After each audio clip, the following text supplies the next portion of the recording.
Okay, and we are live. Hello, everyone, and welcome to this video version of the ACB Advocacy Update podcast. Thank you to everyone who is watching us live on YouTube, Facebook, and listening on ACB Radio. And today is National Assistive Technology Awareness Day. So happy NATAD, everyone. My name is Clark Rachfal. I am the Director of Advocacy and Governmental Affairs for the American Council of the Blind. My colleague is here with me today, and she will introduce herself now. Hi, I'm Swatha Nandhakumar. I am the Advocacy and Outreach Specialist for ACB. And we have two guests joining us today, ACB Member and a member of ACB's Information Access Committee, Don Barrett. Don, how are you doing today? Doing great. I am audio only for those wondering where my picture is or my visibility is. My desk is such a mess that I decided to save you all the grief. And so I am on audio. And we're so glad that you're able to join us, be it, what do we want to call audio? Just 1D, 2D? But live and in Technicolor. Single we also media. have a friend of ACB and member of our advisory board, Matt Ater. Matt, good afternoon. Thanks, Clark, and so glad to be here with everybody today. And Matt, share a little bit about your background. So I've been in the field for over 25 years, currently work for Vispero. Most people know as JAWS for Windows and lots of our other products. And am responsible for our software products within the company. Thanks, Matt, and thank you so much for joining us as well. Swatha, when you hear assistive technology, what do you immediately think of? I think of like technology, like a software program or like a computer, something like that. So, well, see, that's how you can tell you're a lot younger than I am, because I think, a CCTV, a handheld magnifier. I guess assistive technology can be anything from, the most rudimentary assistive or accessible device. I would even argue that my white cane is a piece of assistive technology. But yeah, then we're also talking about computer technology and hardware. Don, when you hear assistive technology, what do you think? It's funny. That's an interesting question. I think it's anything that assists a person with some kind of disability, whether it's blindness, low vision, or any other disability, any material thing in the world that makes our tasks in life easier. If I can tell a very quick story, I have some friends who are both blind. It's a couple. And during the snowstorm a couple years ago, they wanted to go to 7-Eleven, which was a couple blocks away from their house, and get some important ingredient for a meal they were cooking. But they were worried about being able to find their house upon their return. So what they did is they put a radio playing music in the bedroom window, which was above the front steps to their house. They were able to get to the store, but when they got back on their street, listening for that radio brought them directly to their home. And I would submit that for that particular event, that radio became assistive technology. I love it. Crazy answer, huh? Yeah, I mean, how often, I guess so, if you really want to get philosophical, isn't all technology assistive technology? If it makes our lives easier and can improve our efficacy and efficiency, the way we go about daily tasks? I would agree 100%. Yeah.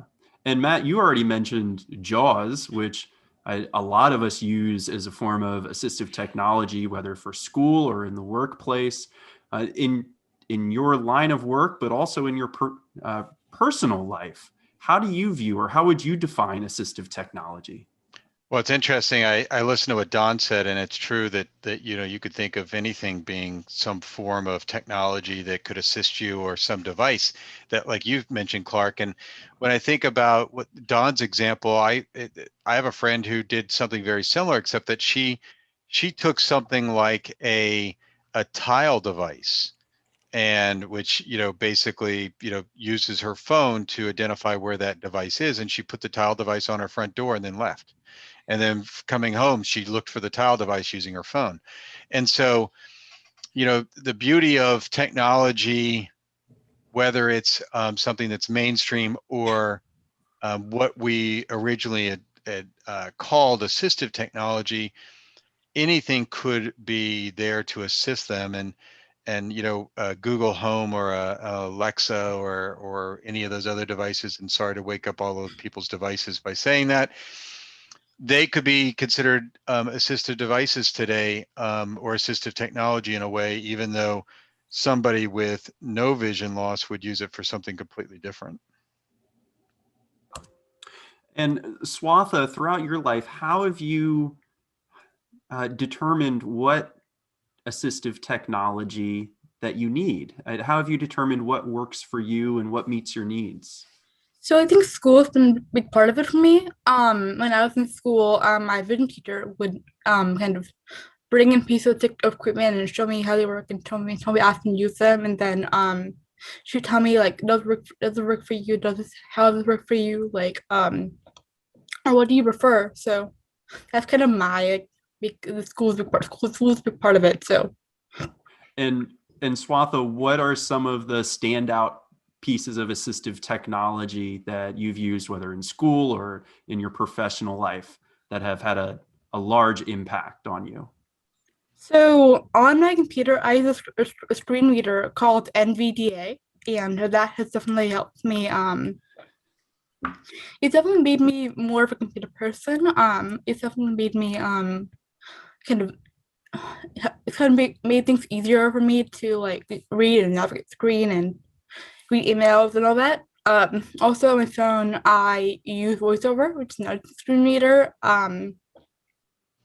So that also helps me like kind of interact with the screen, interact with my devices is more easier. I also used CCTVs in the past. Those have really been kind of helpful for me. Yeah, and handheld magnifiers too. So I've used all the hand devices that, yeah. All right, all the talk of various screen readers. Matt, I should have told you to cover your ears before asking Swatha that question. It's okay. Yeah, sorry, Matt. No, don't be sorry. I mean, there's a need for different tools for different days, right? Yeah. Absolutely. And Don, in your professional life, I guess share a little bit on your professional background, because then I want to ask you about basically just what Swatha said and the roles that a vision teacher or someone in the workplace can play with providing assistive technology. What a great question. I'm a retired federal employee. I was a Section 508 coordinator at the Department of Education for a number of years, and did some on the side JAWS training and other AT training, because the vendor who was supporting us didn't have AT trainers on premises. So I kind of filled in that role. Matter of fact, I'm back at education now part-time doing JAWS training, which I just absolutely, that's really my first love, is training. To answer your question, I think it's a very important question. I have seen so many trainers and providers of assistive technology give people what they think the person needs rather than what they really need. There's a phrase in the rehab world called technology abandonment. And that phrase came into being because there is so much assistive technology that just kind of sits on a shelf because it's not being used, because it's not what the person was able to use for any given reason. And it was just given to them because, well, that's what we give everybody, So one of the things, just as a very quick example, when I'm talking to people about, I get calls from clients, external clients, and they say, well, I don't know what to do. What should I use? What do I need to do? I ask them, what do you want to do with a computer? What are your skill sets? Do you know Braille? Do you like Braille? Do you use speech? How do you learn? I mean, When I'm reading something that I'm really studying very seriously, I'll use Braille. If I'm using pleasure reading, I'll use audio. Those are the kinds of pieces of information you really want to find out from someone before you supply them with technology to make sure that it's really going to meet a specific need. And I tell my clients, tell me some stuff you want to do that you love to do that's really exciting for you. Because if I can't get you excited about what we're doing, you're not going to practice, you're not going to learn, and you're going to give up on it. And that's just normal human being behavior. But to bring it around to a closure for my answer, I would say that really delving into a person's likes, dislikes, skill sets, needs, and wants is critical before people supply them with a given kind of AT. Matt, any comments there on what Don is saying, especially Yeah. two parts of it? First, big shout out to the assistive technology trainers, the orientation and mobility specialists, teachers of the visually impaired, folks that help us get up, get moving, learn and explore the worlds around us, and certainly use technology as a vital tool in that process. So I wanted to feed off one of the things Don said, which was the abandonment. And one of the comments that I think that brings it back to a topic that a lot of people would recognize is when you first are younger and your parents want you to become a piano player, and you go to learn the piano, and the first thing they want to teach you is something like Bach or something else, and you're sitting there going, no, I want to learn something cool that's new and new age and stuff that's here today.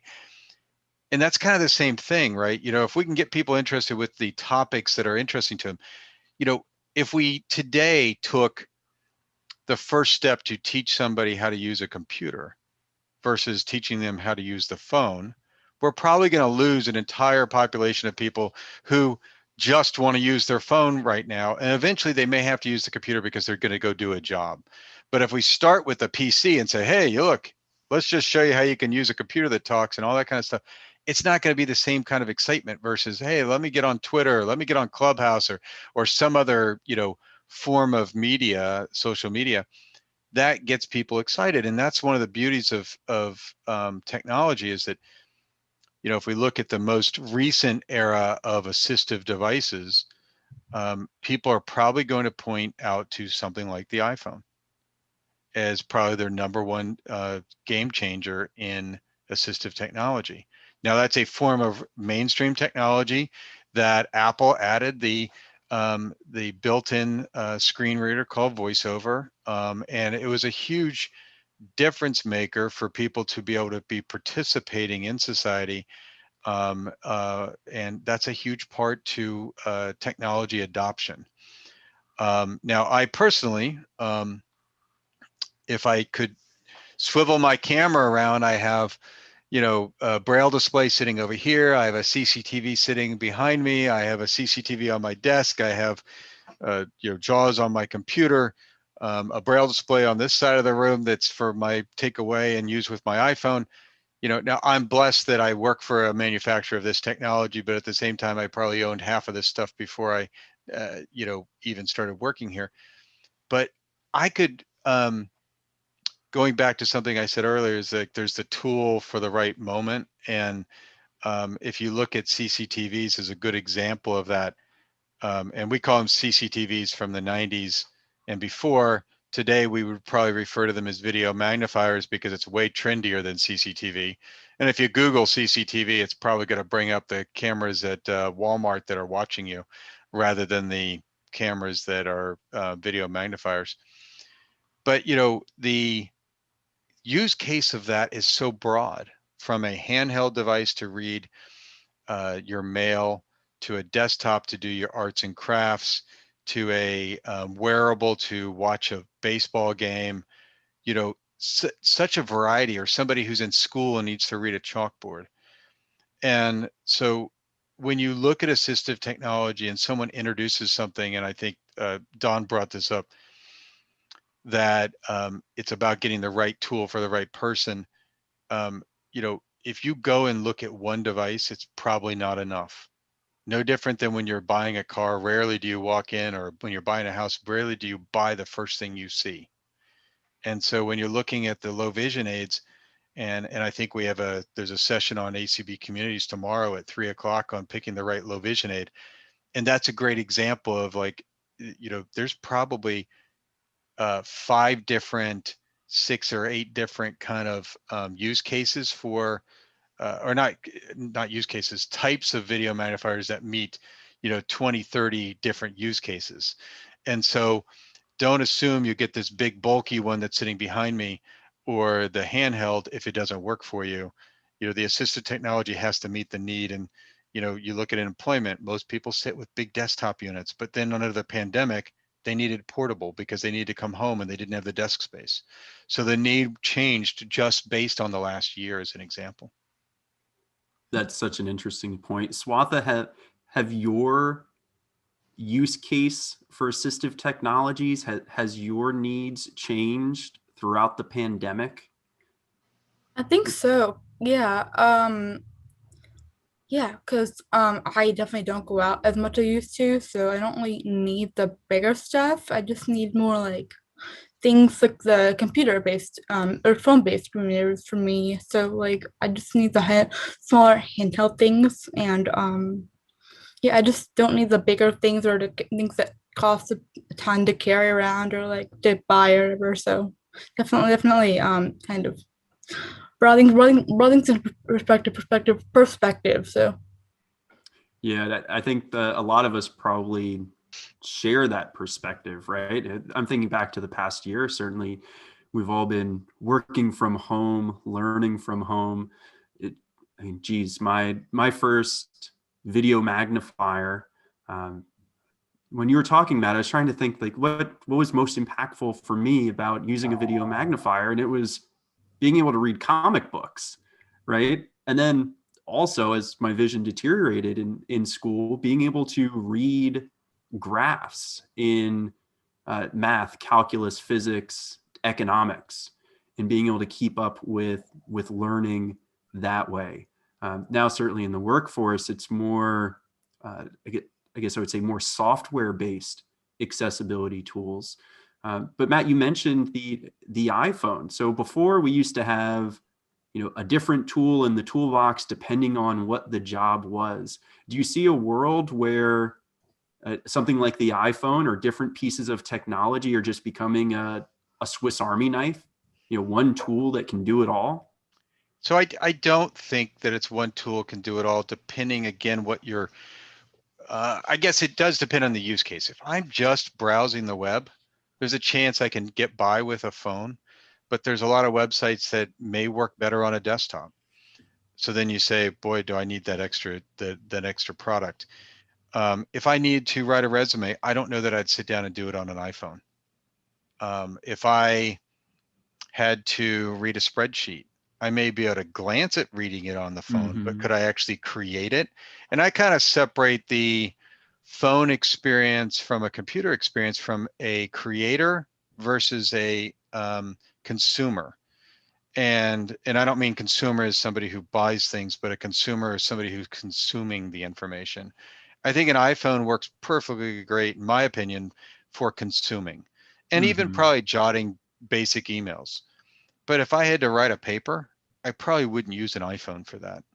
I'd probably sit down and still use a computer for that experience. And part of that is that the tools that are running on the PC give you more details about the formatting and the look and the feel of things than a phone can give you. Even though it gives it to you visually, it may not give it all auditorily to you. And Don, similar question. What are your thoughts? What have you noticed within the Department of Education about the tools that folks may want, or the tools that folks are comfortable using, versus possibly new pieces of technology that may better meet their needs? It's a great question.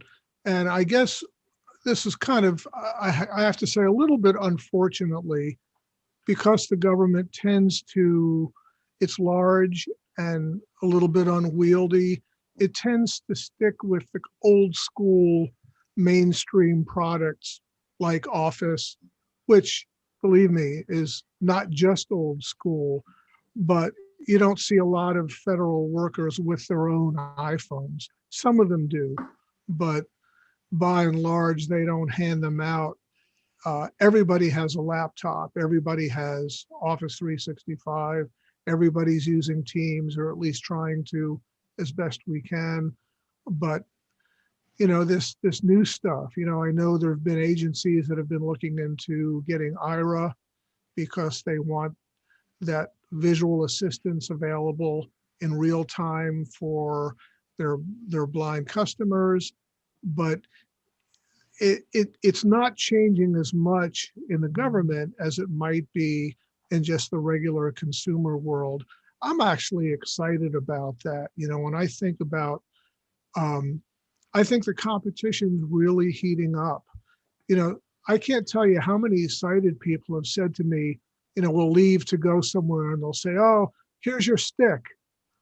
And they don't even know to call it a cane because it just looks like a stick. It is so simple and yet so useful and so all encompassing in terms of the kind of protection it can give you. Something that's just bare bones as a cane will always be around. But then you add to it an iPhone with a GPS app and what's going to be coming down the street with LiDAR, or an Android device with LiDAR. These devices, instead of replacing each other, I think are going to really start to complement each other. And the competition with the companies is going to make it great for the consumer because everybody will have more choices than they know what to do with. And that's actually a good thing because if you do it right, you can tailor the assistive technology you get to really meet specific needs. And I think that's going to be a great thing. And Don, you've already started to touch about technology that's coming down the pipeline. Let's dive a little bit deeper into that. What sort of assistive technologies do you see in the future, or that are already being discussed in the future, that you really think have the potential to enhance the lives of people who are blind and experiencing vision loss? Well, for many, many years, we had a lot of mobility aids, which allegedly were going to save the world in terms of allowing blind folks. Most of them in the past, in the 60s and 70s, were based on ultrasonic kinds of devices.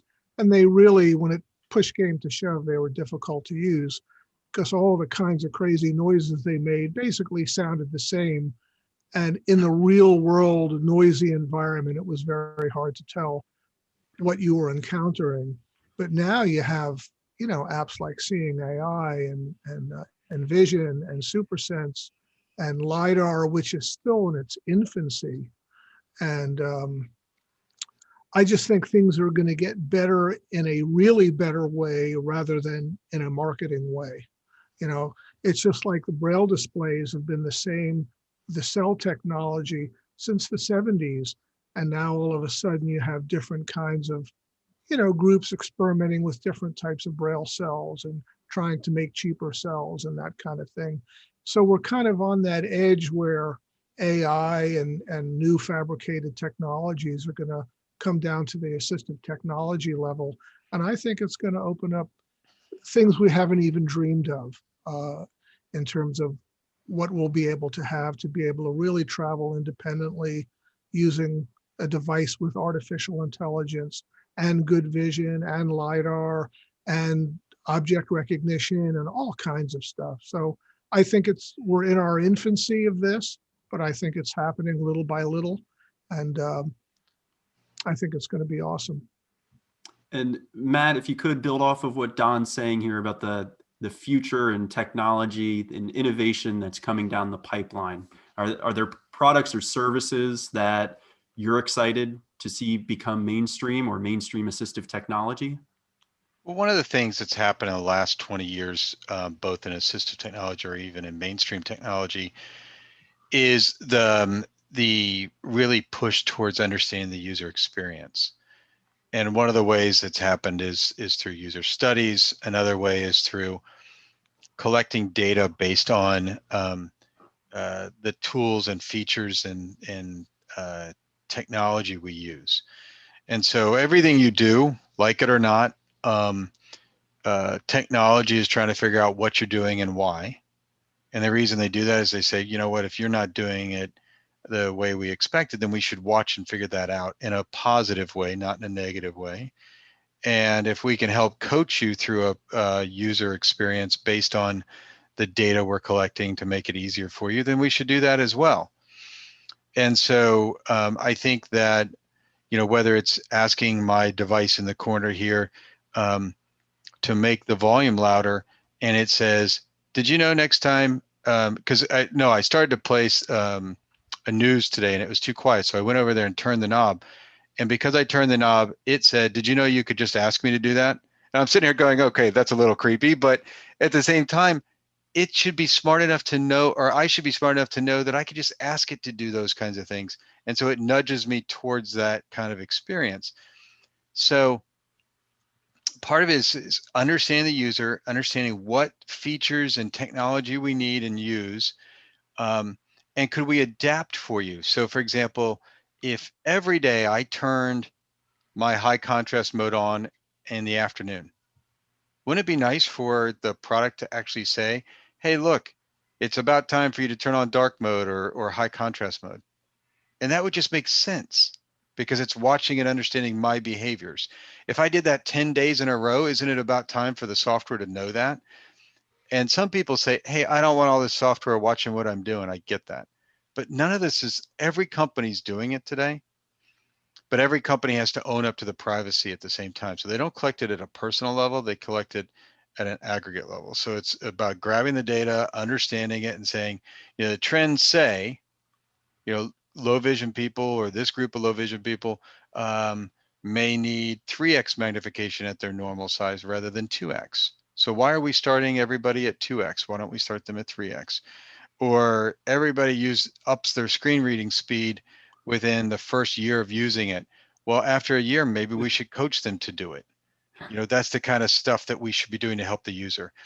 I think one of the challenges in computers is that and we did this the other day on Clubhouse as an example. We did a game show to figure out what, you know, challenge us on keystrokes, and it was a totally fun experience. But at the same time, it proved the point that there's just too many commands for you to do to know what to do. Like, when do you do this and when do you do that, and what's the keystroke to do this and what's the keystroke? Why can't I just ask my assistive technology to do that for me?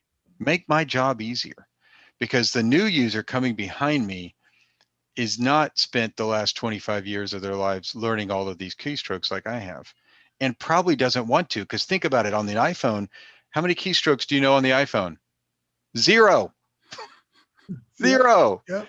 Okay. If you need to switch to a heading, do you press an H? No, you turn the rotor, go to headings, and swipe down.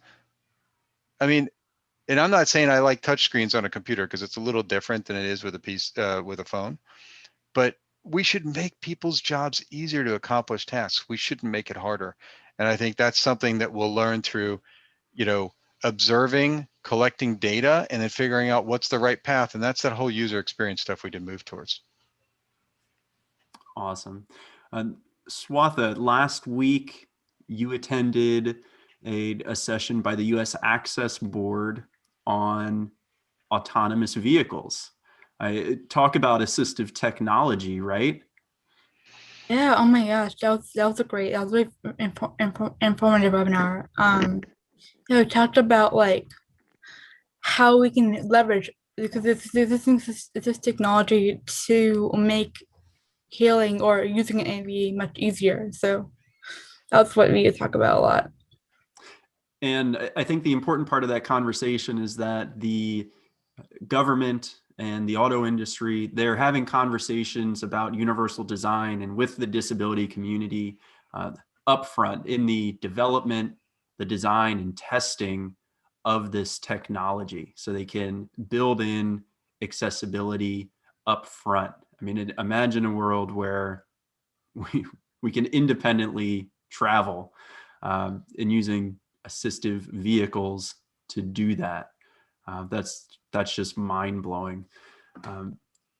Matt, do you ever see a day where mainstream technology will just be so accessible that there won't need to be specifically designed assistive technology? I don't know that we'd ever get all the way to that, because there's I think there's a level of assistive technology that people build into stuff to give to meet the basic need of people. But when we expand to the level of employment related tasks, they don't go that far. Mm-hmm. An example would be, you know, can I efficiently develop a spreadsheet and do all the charts and graphs that I need to do and read that data? Or do I need to have somebody else do it? Can I take a 500-page document with track changes and effectively do that? Well, in the built-in stuff, they may not be as focused on those unique experiences. They may be focused on, hey, reading emails, reading the web. And I'm not saying they're not, but they may, keep in mind that like they meet a goal and a requirement for compliance first, and then they may expand outside of that. And I think I go back to taking the iPhone as an example. There's certain tasks I can't do on the iPhone. Am I going to be able to do the same tasks at that level on a computer? Is that enough? Well, probably not. I mean, Don, you've been in government, and now retired and back consulting with government. Could you have just learned the iPhone to be able to perform your tasks? And probably not.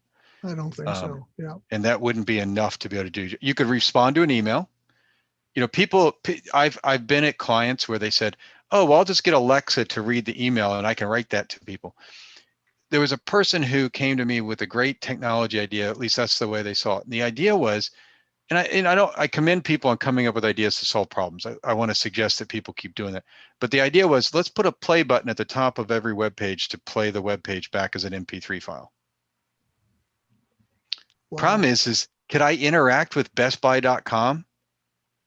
No, I could hear the web page from top to bottom, but I couldn't go to the search bar and type in a search criteria. Now once the search criteria up, the play bar button would actually do it, but I couldn't interact with the site because they thought that that's all I needed.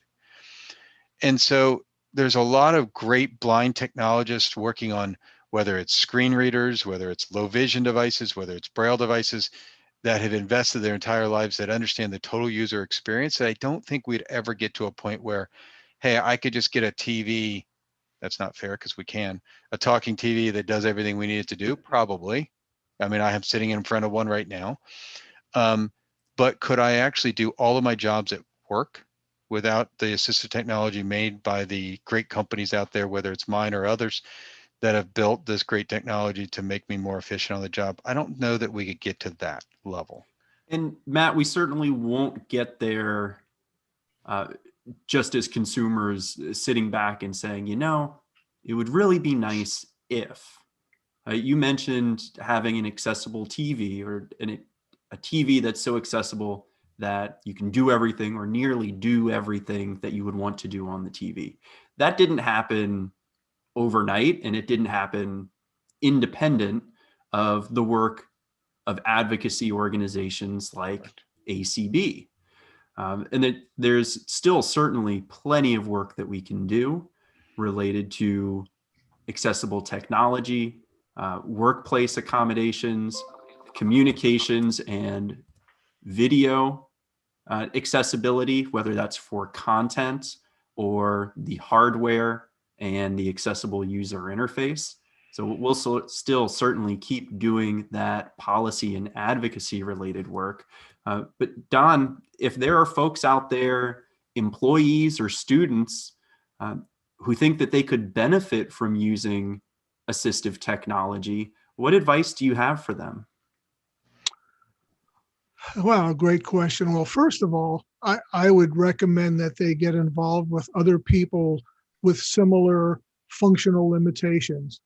As a matter of fact, when a blind person says to me, gee, which screen reader should I get, or which braille display, or which phone, iOS or Android, first question I always ask them is, what are your friends using? Because you know what? At 11 o'clock at night, when they're desperately trying to do something, they're going to call a friend. They're not going to call tech support because tech support's not going to be open. So I always encourage people to network with each other and really see what everybody else in their community. And if they don't know anyone, then maybe they need to branch out and include more folks in the community who are using assistive technology. But I think the more that, like ACB community calls are wonderful, and similar types of events, all the training that Vispero is doing, and with Elizabeth and Rachel and Matt, and those guys are just, and Matt, I know you've been working hard in that whole area, and it's making a difference, because I think the more people get exposed to this stuff, the more they can share it with each other, the more they can talk about it and bring in people who may not be as familiar with it as they, would like to be. And then they can start including them in the process too. The other thing I'll quickly add about, will we ever have technology that's from mainstream companies? It was interesting, Microsoft just bought Nuance this week, Mhm. and they're the makers of, Dragon Naturally Speaking, and they had IBM Via Voice and talks for the old Symbian phones.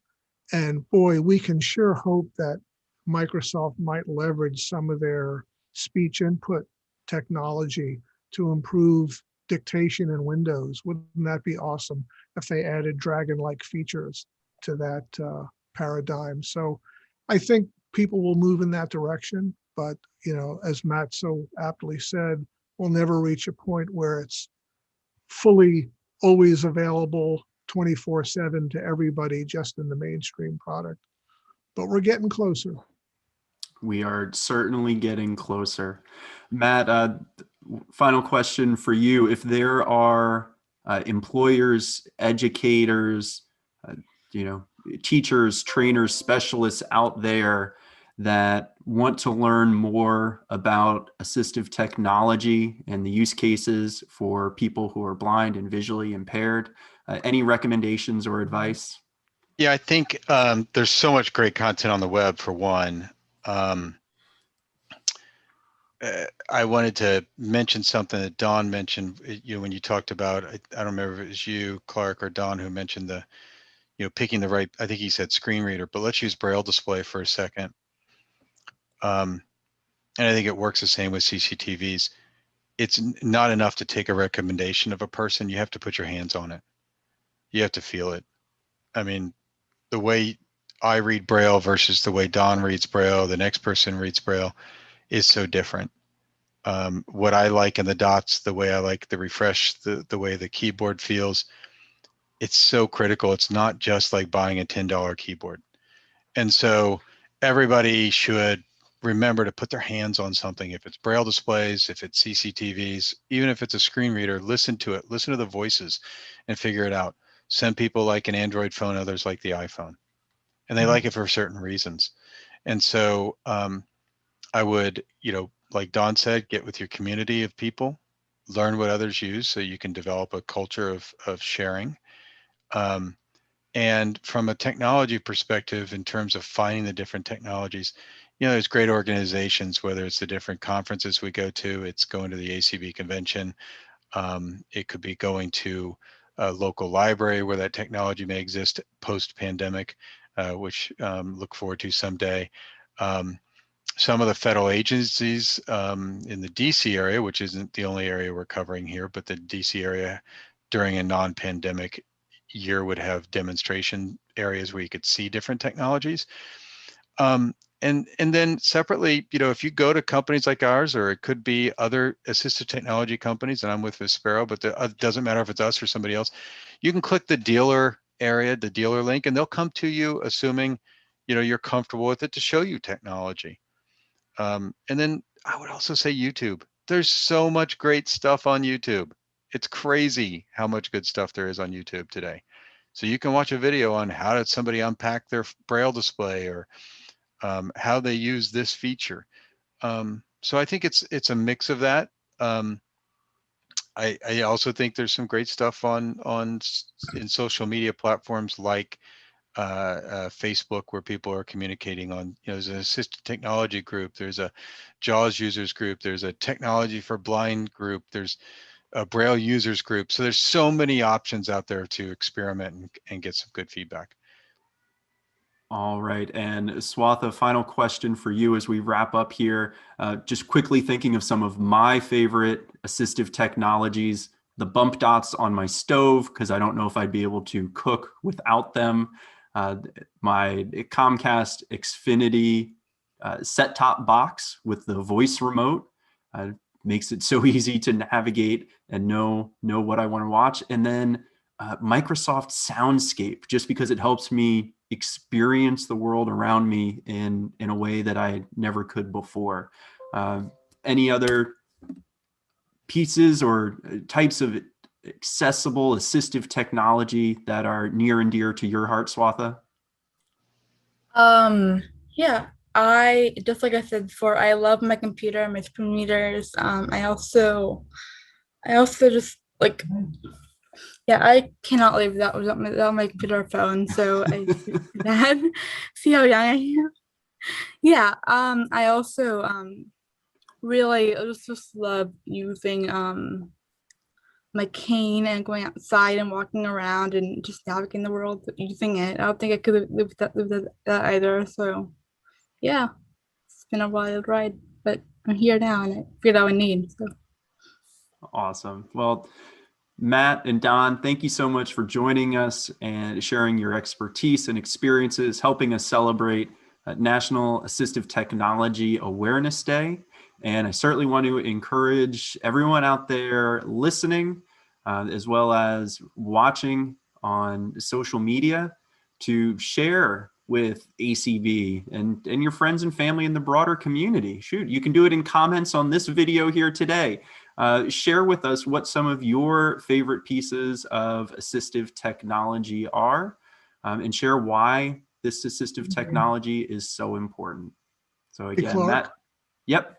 Sorry, I just wanted to give a real quick plug for at the convention this year. The Information Access Committee of ACB is putting on 2 technology events, a 411 event where we're going to actually have a debate about which is better, Braille displays or mainstream products.